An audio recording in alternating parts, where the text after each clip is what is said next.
वो शो जिसका नाम है प्राइम एट 4 और जिसमें होते हैं तमाम प्राइम टाइम न्यूज एलिमेंट्स।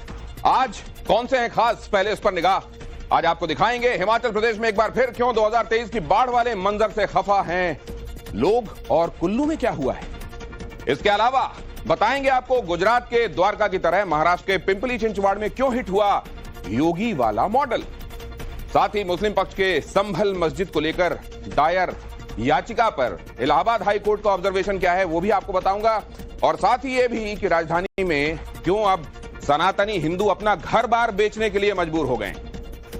मस्जिद मामले में मुस्लिम पक्ष को बड़ा झटका लगा है। इलाहाबाद हाई कोर्ट ने मस्जिद की रंगाई पुताई करवाने की इजाजत देने से इनकार कर दिया है। हालांकि कोर्ट ने एसआई यानी आर्कियोलॉजिकल सर्वे ऑफ इंडिया की रिपोर्ट के आधार पर मस्जिद में साफ सफाई कराने के आदेश दिए हैं, लेकिन यह काम भी एएसआई की निगरानी में ही होगा। आज कोर्ट में पेश अपनी रिपोर्ट में एसआई ने कहा कि मस्जिद की पेंटिंग अभी ठीक है और नए सिरे से रंगाई पुताई की जरूरत नहीं है। 25 फरवरी को जामा मस्जिद कमेटी की तरफ से रंगाई पुताई के लिए हाईकोर्ट में एप्लीकेशन दी गई थी।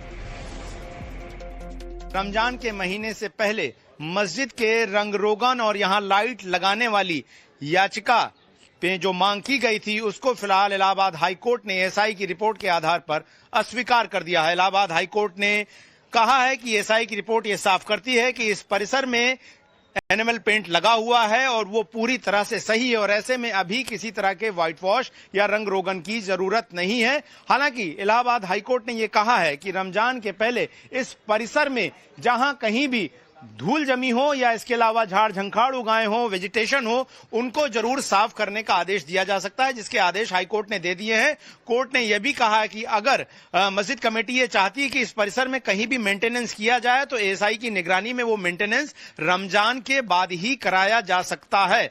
फिलहाल जामा मस्जिद कमेटी की तरफ से इस बात को लेकर आपत्ति जरूर दाखिल की गई है कि एएसआई ने जो ऑब्जर्वेशन किया है वो सही नहीं है और यहां पर रंगाई पुताई की जरूरत है। ऐसे में इस मामले में जो शाही जामा मस्जिद कमेटी के वकील हैं वो अपनी एक ऑब्जेक्शन फाइल करेंगे सोमवार को, जिसपे मंगलवार को फिर से सुबह 10 बजे इलाहाबाद हाईकोर्ट के जस्टिस रोहित रंजन अग्रवाल की बेंच सुनवाई करेगी। एडमिनिस्ट्रेशन के कुछ लोग साथ में चले गए तो उसको हम लोगों ने ऑब्जेक्ट करा तो कोर्ट ने आज ये कहा है कि एएसआई की टीम वहां 3 लोगों की जाएगी, वो वहां पे क्लीनिंग वर्क जो होगा वो सारा करेगी। पेंट से रिलेटेड जो इश्यू उसके लिए कहा है कि ट्यूसडे को हम उसको डिसाइड करेंगे।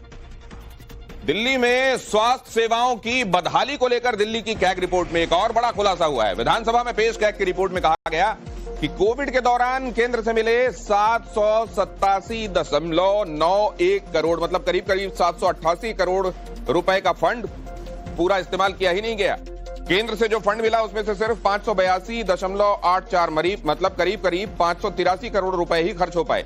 स्वास्थ्य कर्मचारियों की भर्ती और वेतन के 52 करोड़ रुपए में सिर्फ 30.52 करोड़ रुपए खर्च हुए। इसी तरीके से रिपोर्ट के मुताबिक अस्पतालों की परियोजनाओं में देरी से लागत में भारी इजाफा हुआ है। दिल्ली में जो 3 नए अस्पताल बनाए गए वो पुरानी सरकार के प्रोजेक्ट के थे, जबकि इंदिरा गांधी अस्पताल में 5 साल की देरी से लागत 314.9 करोड़ रुपए पहुंच गई। बुराड़ी अस्पताल में देरी की वजह से लागत 41.26 करोड़ रुपए बढ़ गई। 25 के विधानसभा चुनाव को लेकर बीजेपी अध्यक्ष दिलीप जायसवाल के एक बयान ने सियासी पारा चढ़ा दिया। दिलीप जायसवाल ने कहा है कि चुनाव नीतीश कुमार के चेहरे पर लड़ा जाएगा, लेकिन मुख्यमंत्री कौन होगा यह बीजेपी का संसदीय बोर्ड तय करेगा। इसी साल के आखिर में बिहार में विधानसभा चुनाव है और बीजेपी ने अभी से साफ कर दिया है कि चुनाव नीतीश के चेहरे पर लड़ा तो जाएगा, लेकिन जायसवाल के बयान में जो आगे बात कही गई है कि संसदीय बोर्ड भारतीय जनता पार्टी का तय करेगा कि सीएम कौन होगा, इसने पेच फंसा दिया है। बीजेपी के दूसरे विधायक भी जायसवाल की बात का समर्थन करते दिखाई दे रहे हैं। यदि प्रदेश अध्यक्ष जी का बयान ऐसा आया है जैसा आप जानकारी दे रहे हैं तो मैं मानता हूं कि सही बयान जाकर के नेतृत्व चुनाव तो लड़ना निश्चित तय है, पार्टी ने तय कर दिया है। आगे चुनाव के बाद रिजल्ट जब आएगा, परिणाम जब आएंगे तो निश्चित तौर पर मतलब विधायकों की सहमति से जाकर के आने वाले समय में पार्टी तय करेगी, जाकर एनडीए के लोग नेता तय करेंगे जाकर। यूपी के सीएम योगी बाबा का बुलडोजर मॉडल पूरे देश में रेप्लिकेट किया जा रहा है। महाराष्ट्र के पिंपरी चिंचवाड़ में अतिक्रमण के खिलाफ योगी मॉडल की तरह बुलडोजर चला और 1, 2 या फिर 4, 5 नहीं 4111 अवैध निर्माण ढहा दिए गए। हाईकोर्ट से हरी झंडी मिलने के साथ ही महाराष्ट्र के भाऊ के बुलडोजर पुणे के पास पिंपरी चिंचवाड़ पहुंच गए। पिंपरी चिंचवाड़ के कुलड़ी चिल्खी इलाके की यह अतिक्रमण कई सालों से हो रहा था। लेकिन कुछ ही घंटों की मेहनत के बाद बुलडोजर ने इस इलाके को पूरी तरह से साफ कर दिया। दरअसल पिछले साल ये मामला विधानसभा में उठा और दावा किया गया कि कुडलवाड़ी में बड़ी संख्या में अवैध बांग्लादेशी नागरिक और रोहिंग्या फंसे हुए हैं।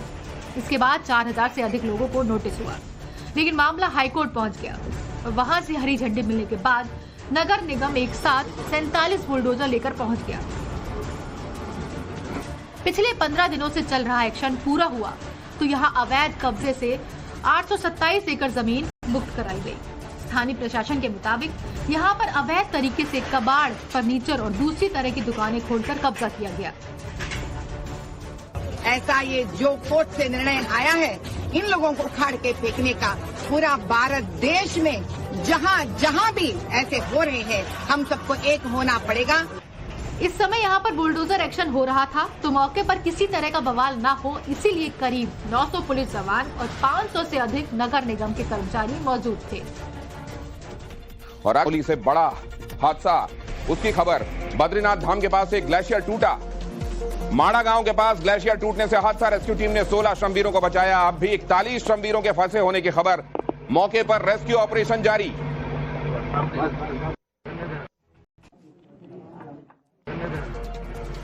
यहां बद्रीनाथ के पास एवलांच की तस्वीरें।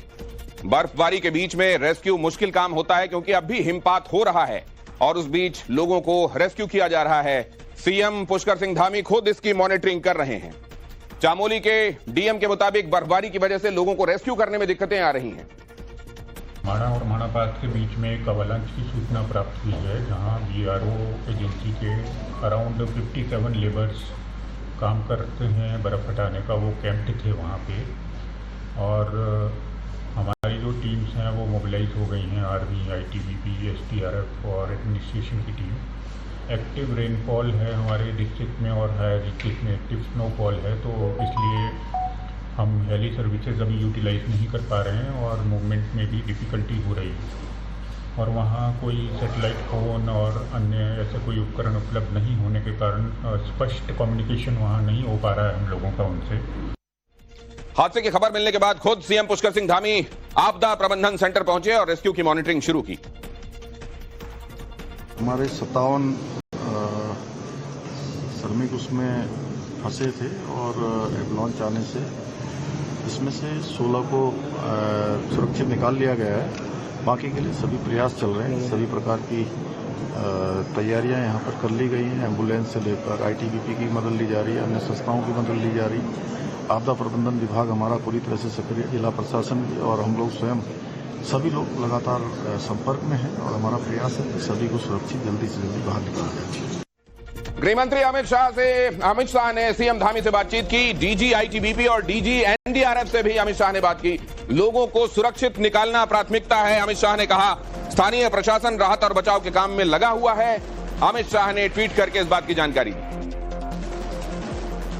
दूसरी तरफ आज सुबह कुल्लू के लोग जब उठे तो उन्हें 2023 की बाढ़ के खौफ ने डरा दिया, क्योंकि लगातार हो रही बारिश की वजह से कुल्लू का अखाड़ा बाजार पानी पानी हो गया है। भारी बारिश के बाद लोगों के घरों और होटलों में पानी घुस गया। नाले में बाढ़ की वजह से कई गाड़ियां मलबे में दब गईं। जानकारी के मुताबिक भारी बारिश के बाद मंडी में पंडोह डैम का जलाशय पानी से भर गया है, जिसके बाद पंडोह डैम के गेट खोलने पड़े और इस वजह से लोगों को ब्यास नदी के किनारे नहीं जाने की एडवाइजरी भी दी गई है।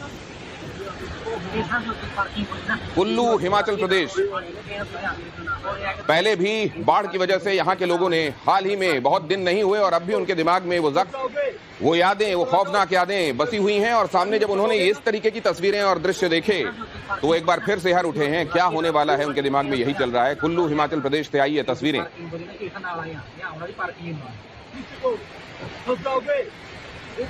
लगातार हो रही बारिश के बाद पहाड़ों से पानी और मलबे का एकाएक सैलाब आने के बाद कुल्लू का भूतनाथ नाला उफान पर आ गया और लोगों ने नाले के आसपास जो गाड़ियां खड़ी थीं उनको बहते हुए देखा। यह वैसा ही था जैसे जुलाई 2023 में हुआ था। तब कुल्लू और मनाली के बीच में भारी तबाही हुई थी और हाईवे तक पानी में बह गए थे। और मुश्किलें यहां सामने हैं क्योंकि हिमाचल में मौसम विभाग ने ऑरेंज अलर्ट जारी किया है। मतलब ये दुश्वारियां सिर्फ अभी की नहीं है, आगे भी ऐसा रहने वाला है। कुल्लू में तबाही का एक और वीडियो आया है सामने, वो दिखाता हूं। अचानक पहाड़ों से पानी आया, सड़क का एक हिस्सा अपने साथ बहा कर ले गया और पीछे बड़े बड़े बोल्डर छोड़ गया। इस आसमानी आफत में कई गाड़ियां तबाह हो गईं, कई घरों को नुकसान पहुंचा। ये गाड़ी दिल्ली नंबर की है और शायद कुल्लू घूमने गए दिल्ली के पर्यटक इस आफत में फंस गए। तो हमने नीचे से गाड़ी गिरा ऊपर निकाली और अपने कमरे खाली करना शुरू कर दिए थे। तो 9:15 साढ़े 9 बजे के करीब जो है पूरा नाला डाइवर्ट हो गया सेशन हाउस की वजह से। नाले में पानी कम था और यहाँ से ज्यादा था। सब लोग नीचे वाले मोहल्ले के घरों से बाहर निकल चुके हैं। पैलेस को रोड जाता है वो भी बंद है, वहाँ जेसीबी डिप्यूटेड है। इसके बाद जो मीट मार्केट के सामने और लग वैली चौक के पास जो स्लाइड हुआ है उसको टैकल किया जाएगा।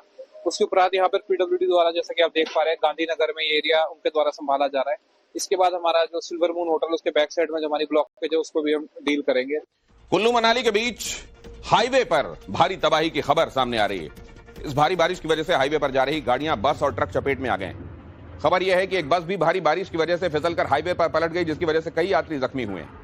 भारी भरकम ट्रक, बड़े बड़े वाहन बहे जा रहे हैं। दिसंबर जनवरी में बर्फबारी का मजा लेने से चूक गए पर्यटकों के लिए हालांकि ये सप्ताह खुशखबरी वाला रहा। जम्मू कश्मीर और हिमाचल के टूरिस्ट प्लेस कुल्लू मनाली स्पीति जैसे ऊंचे इलाकों में भारी बर्फबारी हो रही है। हालांकि इस बर्फबारी ने वहां के रहने वालों की मुश्किलें बढ़ा दी। जम्मू कश्मीर और हिमाचल में पहाड़ी इलाकों में पिछले 24 घंटों से भारी बर्फबारी हो रही है। डोडा में तो आसमान से ऐसे बर्फ बरस रही जैसे तेज बरसात हो रही हो। इस बर्फबारी की वजह से एक तरफ जहां पहाड़ों पर बर्फ की मोटी परत जम गई, वहीं सारे पेड़ पौधे सफेद हो गए। हालात ऐसे बन गए कि सड़कों पर कई फीट मोटी बर्फ जम गई, जिसकी वजह से कई इलाकों से संपर्क कट गया। बर्फबारी के साथ साथ कश्मीर के कई इलाकों में भारी बारिश हो रही है। देर रात हुई बर्फबारी की वजह से श्रीनगर एयरपोर्ट पर विमानों की आवाजाही प्रभावित रही और रनवे पर तो बर्फ हटाने के लिए मशीनों को लगाना पड़ा। जम्मू कश्मीर के पड़ोसी राज्य हिमाचल के लाहौल स्पीति में भी भारी बर्फबारी हो रही है। यहाँ तो इमारतों के ऊपर बर्फ ही बर्फ दिखाई दे रही है। सड़कों का हाल ऐसा कि घुटनों तक बर्फ जमी हुई है और उसे हटाने के लिए कड़ी मशक्कत करनी पड़ रही है। बर्फबारी की वजह से कई इलाकों की बिजली कई घंटों से गुल है। पिछले 24 घंटों से कश्मीर के पहाड़ी इलाकों पर भारी बर्फबारी जारी है, जबकि कल देर शाम से कश्मीर के मैदानी इलाकों में भी हल्की बर्फबारी हुई है। जम्मू कश्मीर और हिमाचल के साथ साथ उत्तराखंड में भी पिछले 24 घंटों से इसी तरह बर्फबारी और भारी बारिश हो रही, जिसकी वजह से ऊपरी इलाकों के सारे रास्ते बंद हो गए हैं।